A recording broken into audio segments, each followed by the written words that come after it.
If your strumming feels stiff, choppy, or you keep losing the beat every time you switch chords, this one rule is going to change everything. So today I'm going to show you the hand never stops technique, and once you feel this, your rhythm is going to instantly smooth out.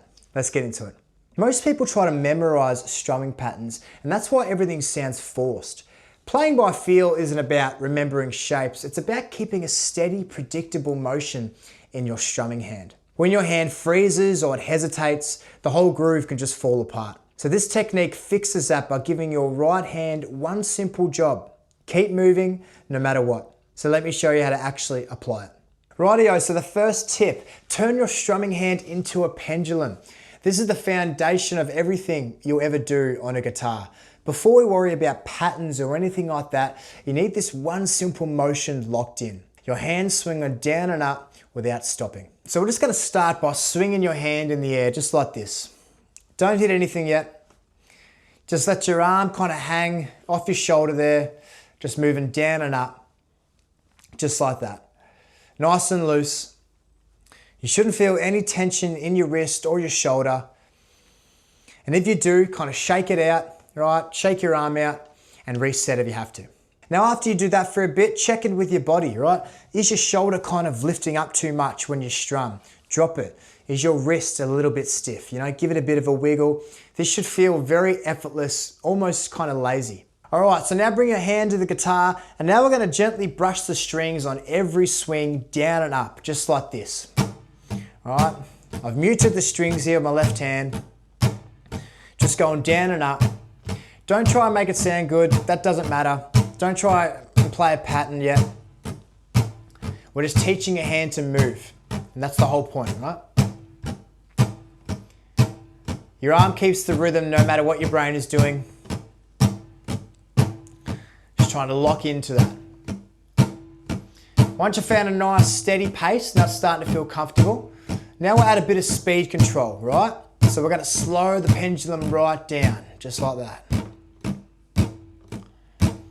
Then speed it up. Then slow it down again.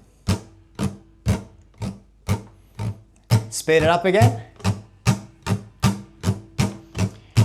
Then bring it back down to a comfortable middle, that comfortable pace we originally had.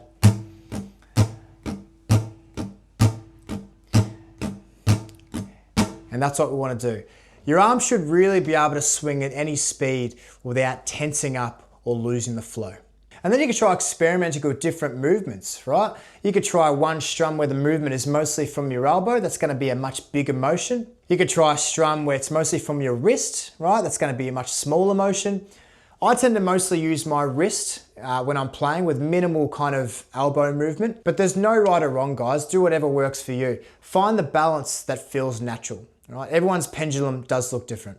And if you do feel yourself kind of tightening up, don't forget to reset, guys, right? Stop, shake it out for a couple of seconds and reset the pendulum. And once this starts to feel natural and your hand is just swinging without you really thinking about it, that's when strumming becomes a lot easier. Right? Most people skip this step, and that's exactly why their rhythm never really feels smooth. And if you do want more feel first tips, just like this, guys, grab my free Play by Feel starter pack. The link's down below. It's gonna help everything click way faster. All right, so once you've got that pendulum motion down pat, now I need to talk about the strums you don't hear. And this is where you really start to groove. So what is a ghost strum? Well, a ghost strum is when your hand keeps swinging, but you're not actually hitting the strings. It's basically a silent stroke, but it keeps your timing locked in. Why does this matter? Well, because beginners can sometimes sound stiff because they freeze their hand in between strums, and ghost strums kind of fill those gaps. If you keep your hand moving, even when you're not playing a sound, that's what makes everything feel smooth and relaxed. So let's say you wanted to learn the classic campfire strumming pattern, down, down, up, down, right? The count to that is 1 and 2 and 3 and 4. And to play this strumming pattern, guys, all you got to do is miss the strings on 1 and also on the count on 3, right? So if you were just to go down, up with that pendulum on every strum, right? Just like we were doing before. And all you've got to do is miss the strings on 1 and also 3. And suddenly you're playing a pattern that works for thousands of songs, right? Here we go. 1, 1 and 2 and 3 and 4 and 1 and 2 and 3 and 4 and 1 and 2 and 3 and 4 and 1 and 2 and 3 and 4. So a great drill that we can do to practice our ghost drum, guys, is we're just going to go down and up, not hitting the strings, just like this. And we're just going to count 1 and 2 and 3 and 4. And what I want you to do is only hit the strings on every 1, 2, 3, 4, 1, 2, 3, 4, just like this. So this is encouraging you to miss the strings, but it's also helping you keep that kind of steady flowing arm, right? While keeping that up and down motion. And then once that feels comfortable, you can actually reverse that drill, right? So you can hit the strings only on the upstrokes, which would be on every and, right? So it might sound like this. 1 and 2 and 3 and 4 and. And this may take a little bit more practice, but it's a great drill for you just to help you firstly miss the strings, but to also get that feel for those ghost drums. Then you can start experimenting with this with different strumming patterns.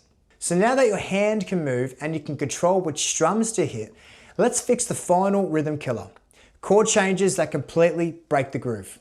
Most beginners don't realize this, but your rhythm almost never falls apart because of the chords themselves. It falls apart because their strumming breaks when they go to change the chords. That tiny pause, even for just half a second, is the thing that breaks the entire groove. There is nowhere to hide, the listener just hears it instantly, and the beat just disappears. So most people freeze their right hand while they're switching chords, and it might sound something like this.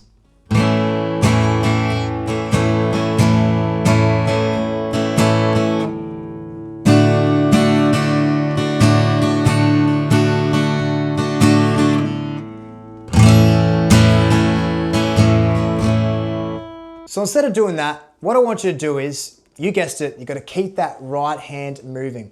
And even if the chord isn't fully formed yet, it doesn't matter, that's fine. The most important thing you can do is just to keep this baby moving. And I'll show you how it might sound. I'm going to be late to the chord deliberately. There's going to be some open strings in there, but it's not going to matter because this is going to keep going, right?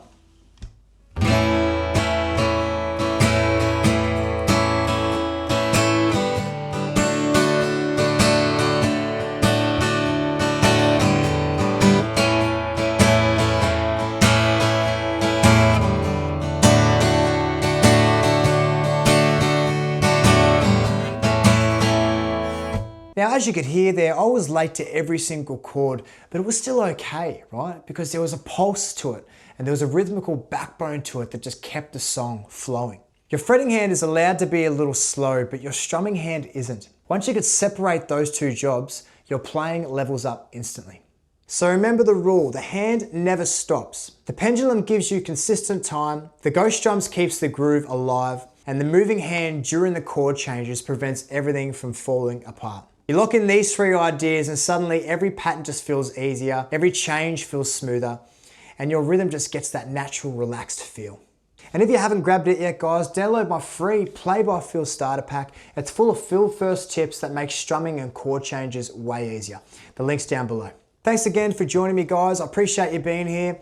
Comment down below on how these tips are working for you or what you're currently working on at the moment. Either way, I'd love to hear from you. And until then, I'll catch you up in the next one. Cheers.